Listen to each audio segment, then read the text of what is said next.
The Great Steppe, millenniums of events, hundreds of nomadic tribes and people.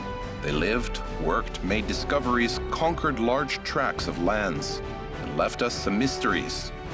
To learn more about it, watch the project called Enigma of the Great Steppe.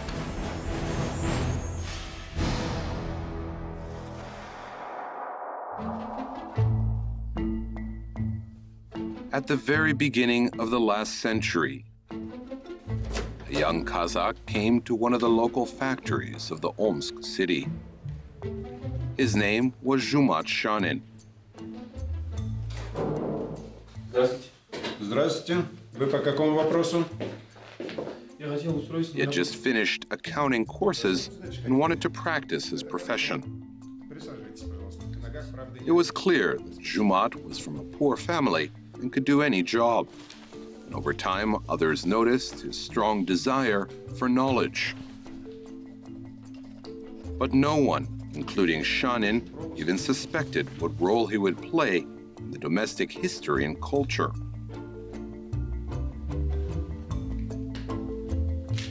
The life of this fascinating person is full of great mysteries, which we will try to solve in our today's release.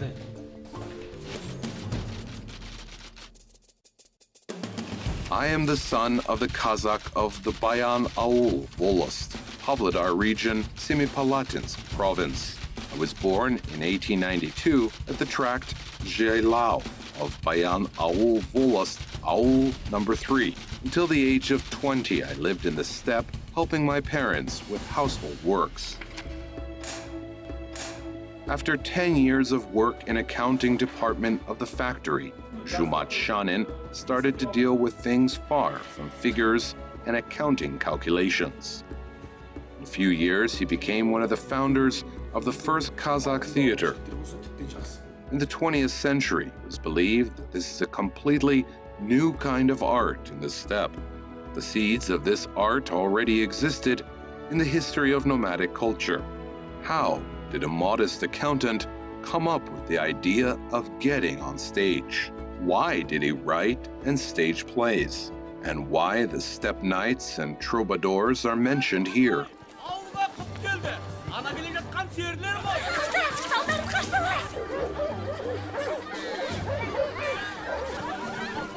To understand the remarkableness of Shanin's way in art and the phenomenon of his work, first we need to look at the past of the nomads. There was one fascinating thing. There were unforgettable events in the life of the Aul village, days when Sal-Seri, talented men of the steppe, visited Aul.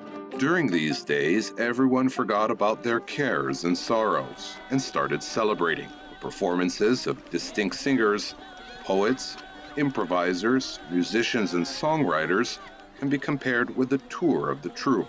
Sal-Seri did not improvise or sing to earn for their life, because it was their higher purpose. The brotherhood of warrior musicians was originated several centuries ago and lasted almost until the 20th century. Being a child, Jumat liked the image of the steppe knights and troubadours. After his uncle taught him to play the dombra, Jumat could no longer imagine his life without music and songs. If to name the Golden Ring of Saryaka region, where main culture of the Kazakh people is located, then I would name Bayan Aul, Karkarali, Ulitau, Kokshitau. This is the ring where the galaxy of people of culture, science, etc. were born. And he was born near the beautiful Bayan Aul mountains. In Bayan Aul's beautiful nature, it was inspired by the lake Jasibai. And it is natural that the creativity of the Saryaka poets like Birjan Sal, Akan Seri, Madi had its influence on Jumat. He knew perfectly the work of Bukhar Jirau, a poet improviser. He was born in this land rich with cultural heritage. Once, together with the elders, Jumat went to the market. There he saw the performance of folk talents, so-called street theater.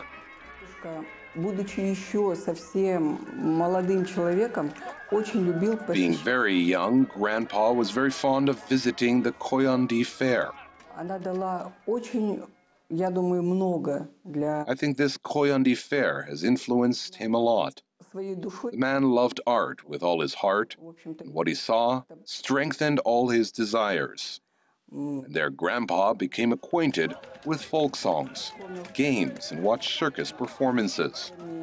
видел вот цирковые представления. Artists from all countries took part in this fair. It was an international expo of that time. По тому времени. Iranians, Afghans, Uzbeks, Tatars, Kyrgyz, all Central Asian and Eastern people could be met there. То есть там можно было увидеть буквально все вот эти среднеазиатские и восточные наши народы. The boy had memories of the fair that warmed for a long time. Then his life changed suddenly. In search of a better life conditions, the Shanin family moved from the wintering place closer to the big city. Father Turgunbay and his sons undertook casual labor. After growing up, Jumat came to Omsk. He dreamed to get an education, but he had no money for it. Then Jumat got a job as a laborer. During nights, he learned the Russian language, reading and writing, arithmetic, and other sciences. Over time, he got a job in the accounting department of the factory.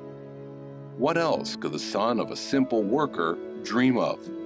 What was the surprise of one of Shanin's friends when he discovered that a modest accountant had begun to read some strange books? Жил вместе There, с Grandpa met Serkibayev. He shared a room with Serkibayev. There he met Nurmakov and Sifulin. Серкибаев Bek Mukhambed Serkibayev tells that he, Jumat, constantly read. Serkibayev says that he could not understand what Jumat was reading. были пьесы Мольера и Шекспира. When he looked, it was the plays of Molière and Shakespeare. Потому что, учась на бухгалтерском, Serkibayev was very surprised because Jumat studied at the accounting courses and he was interested in other literature. Jumat's unusual hobby was connected with the same scene, but this time with a professional one. It's unlikely we'll ever learn how the young Kazakh appeared in the Omsk theater, what kind of play he watched. But one thing is clear, Jumat was so amazed that he wanted to read and know everything about this kind of art. By the way, he had a pleasant voice, he played musical instruments, and he loved the scene. Who knows, maybe after some time, Jumat would appear in one of the theater plays. But the First World War broke out and Shanin was mobilized with other Kazakhs to the front line. What was our joy when we received information about the overthrowing of the Tsarist government and about the February Revolution. In 1917, I came back to my homeland. I could not live here. My relatives were in great need. They could not support me. So I started to work as an accountant in the cooperative Association Persons United Voluntarily, the Karkarali Uyezd County. The 1920s were very difficult years for the Kazakh steppe. First the war, then the revolution. The Bolsheviks replaced the Tsarist government. Then civil war broke out. Famine and devastation were the result of this war. The most remarkable thing, even during such difficult times, people tried not only to survive, but also were interested in beautiful things. The theater studios were founded in the cities. The most famous of them was a group of Semipalatinsk enthusiasts, which was headed by Jumat Shanin in the early 1920s. Although he was still working in accounting, the theater already entered his life and played one of the leading roles. In 1924, he founded a club called Yes Aymak in Semipalatinsk. Such artists as Ilyubay Omerzakov, Kapan Badirov, Kalibek Kuanishbayev, Isa Bayzakov, Amre Koshaubayev became the members of this club. They all belonged to the first group of artists, that is, to the troupe. Semipalatinsk is a city of many talented persons, and a whole galaxy came from this region. It is the homeland of Abay, Shakarim, and a number of other outstanding people. Here is the poetic schools founded by Abay. Well, People of other regions also came here in the 1920s. People from all over the steppe gathered here. They worked together for the theater. They understood that the theater is a weapon. The Soviet government also knew this. Kalinin wrote that the theater will replace the church. In addition to concerts, artists began to stage one-act plays. There was a lack of artists from large theatrical productions, and Shanin gradually took his whole family to the stage. His wife, Jean Biquet, his brothers, Akish and Atigai. Jumat was a very charming, dark-skinned person. His hair was up to here. He had good skills. He was equally respectful to both the elders and the younger people. And his wife was a wonderful woman. She played an old woman. Jean Biquet was a really good person.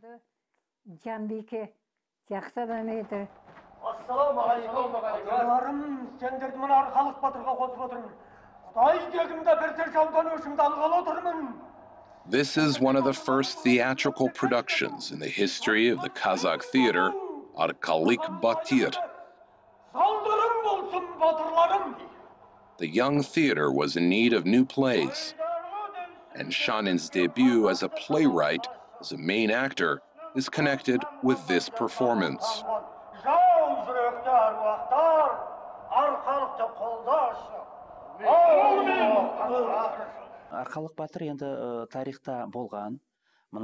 Arkalik Batir is a historical figure. He was a Kazakh Batir who lived in the Altai region, the territory of modern Mongolia. He defended his land, fought against the Dzungars. Jumat Shanin wrote a play based on the poem about Arkalik Batir during the years of his work in Semipalatinsk. In the studio, Yes, Aymak. The original version of the play was very long, and when this play was staged on the professional scene, it was shortened. The play itself lasted for 2 days intermittently. The first act, the second act. It was a theatrical production that became a phenomenon on the Kazakh theater scene. Yes, in translation from Kazakh, means memory.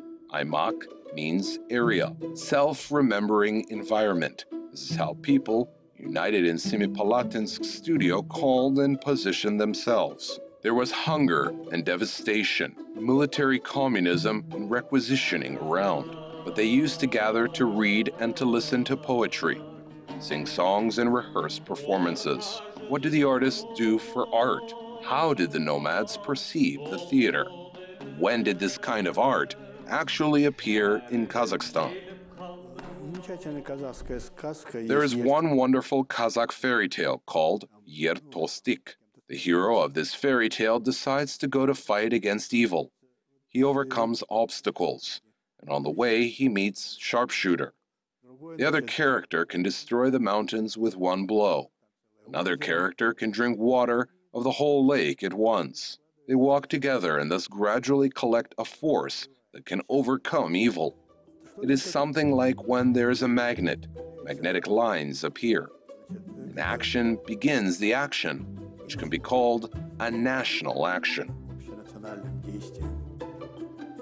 In 1926, the first Kazakh National Theater was founded in the new capital of the young Kazakh Republic, Kizlorda, which was headed by Jumat Shanin. I am Jumat Shanin, director and manager of the theater. The theater, named after Awezov, was opened on January 10th, 1926. The first theatrical production was The Golden Ring, which was written by Koshke Kimingyer. And on the 13th of January, the first act of Yenlik Jibek was staged. Plot was written by Mukhtar Awezov.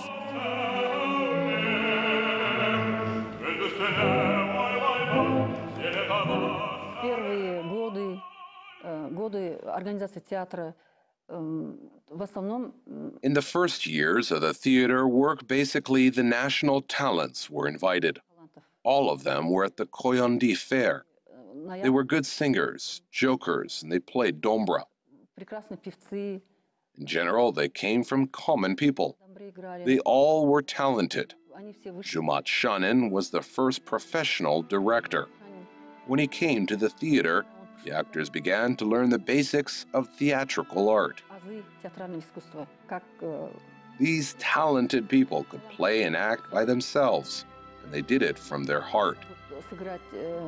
But the formation of the professional theater requires a little different skills, professional skills.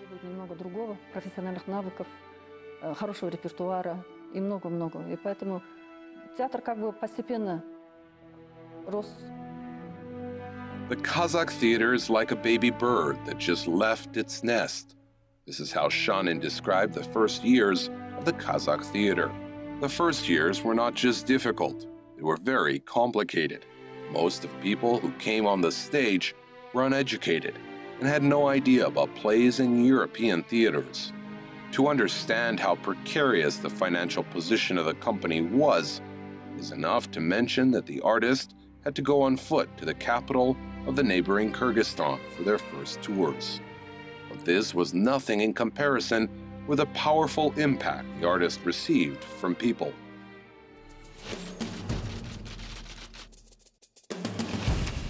The troupe appeared in Kazalinsk on the 9th of June.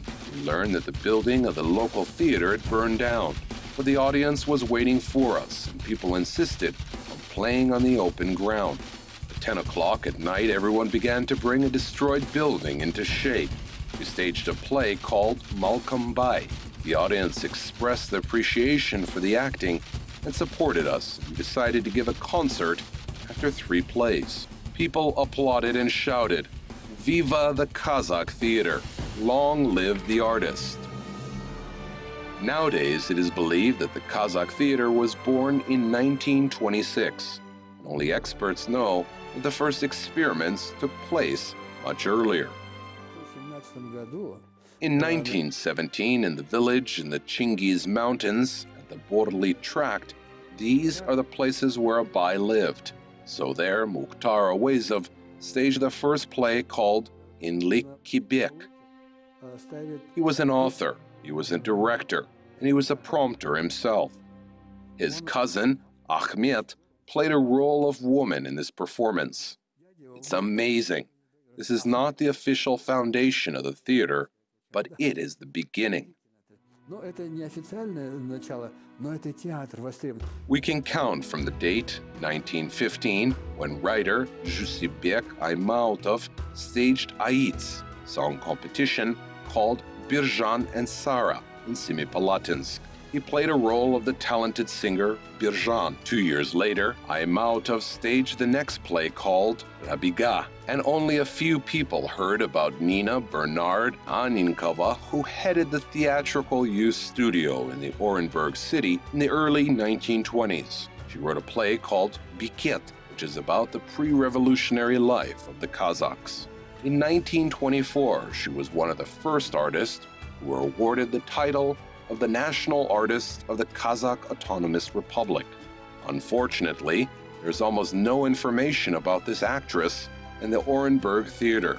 The only known fact is that Nina starved to death. Folk talents not only mastered the scene and learned a new profession. What did Zhumat Shanin have in mind, and why were the Kazakh newcomers as talented as the leading actors of Russia? What did Amrei Kashaobayev, a national favorite, learn at the theater? And how did the pioneers of the Kazakh scene look like?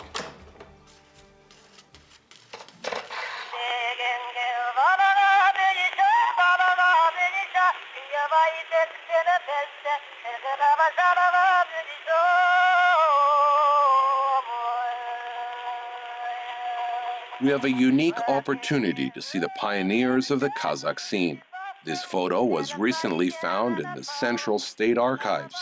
It was taken on the first small anniversary, the 5th anniversary of the theater. Here is the director, Zhumat Shanin. That year, he was awarded the title of the National Artist of the Kazakh SSR. And this is his wife, Janbike. This is the famous Kazakh songbird, Amre Kashalbayev, and at the bottom of the photo, Shanin's son, Jibek. He grew up behind the scenes and also went on stage with other actors.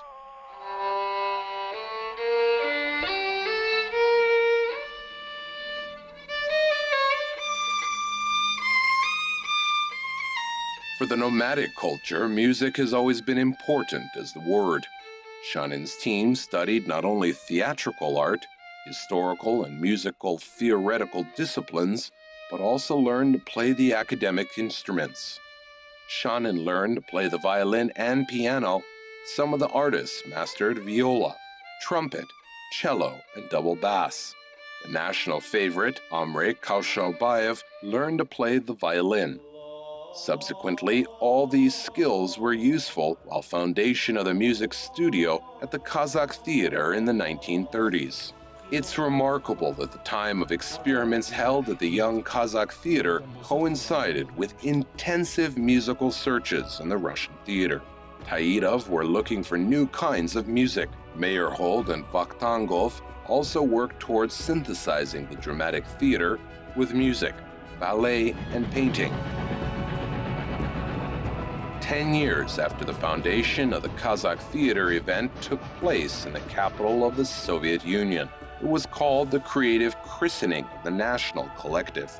Why do people still remember the first decade of Kazakh art of 1936? What sinister silence was during one of the performances? And what mystery surrounds the tragic end of Zhumat Shanin's career? In the spring of 1936, the delegation arrived in Moscow with performances Jibek and Joly, which were created in a completely new genre for Kazakh art, an opera genre. Everyone who watched these performances were fascinated and impressed. How could this be created in a short time? Success surpassed the expectations. The first decade of Kazakh art has become a true breakthrough in our spiritual culture, an important stage in our national history. At one of the stage performances, there was a hitch. Representative of the Central Executive Authorities, Timirbek Zhurgenov, instructed Zhumat Shanin to tell the leading singer, Kulyash Baisitova, to go on stage and give flowers to the General Secretary of the Communist Party of the USSR, Joseph Stalin. In the confusion, the artist mixed up the lodges and first went to the wrong balcony. But this did not spoil the impression of the party leadership. In the end of celebration of the decade, the artists were bestowed awards and honors. All of them except the director Zhumat Shanin. In some strange way, the marvelous success of the theater company turned into a real tragedy for its leader. In 1938, Zhumat Turgunbayevich was arrested and accused of having planned terrorist attacks against Stalin and other representatives of authorities during the celebration of the first decade of Kazakh art. The materials of the criminal case indicate that Shanin, together with his accomplices, intentionally held the curtain to break into the government's lodge. The accusations against Shanin were so ridiculous and terrible, and they make difficult the quest for truth and analysis of the causes of his arrest and execution. But looking at this last photo of Zhumat Turgunbayevich, one can clearly realize, no matter what was the approach of the government and what guided the system, was a real mistake and terrible injustice. Along with hundreds of thousands of talented people, Zhumat Shanin became a victim of political repression. His name was rehabilitated only 20 years after his death. It was a gray weekday. He was hurrying to the office. He had a job waiting. He overcame such difficulties to get a job in the accounting department of the factory. And suddenly, Zhumat came up with the idea that he would hurry with much greater joy to a completely different place. The premonition that the theater was waiting for him was so strong, the factory walls disappeared for a moment. The faces of the surrounding people were changed to the artist, and Shanin had no doubt. Very soon he would start a new beautiful life, connected with the theater.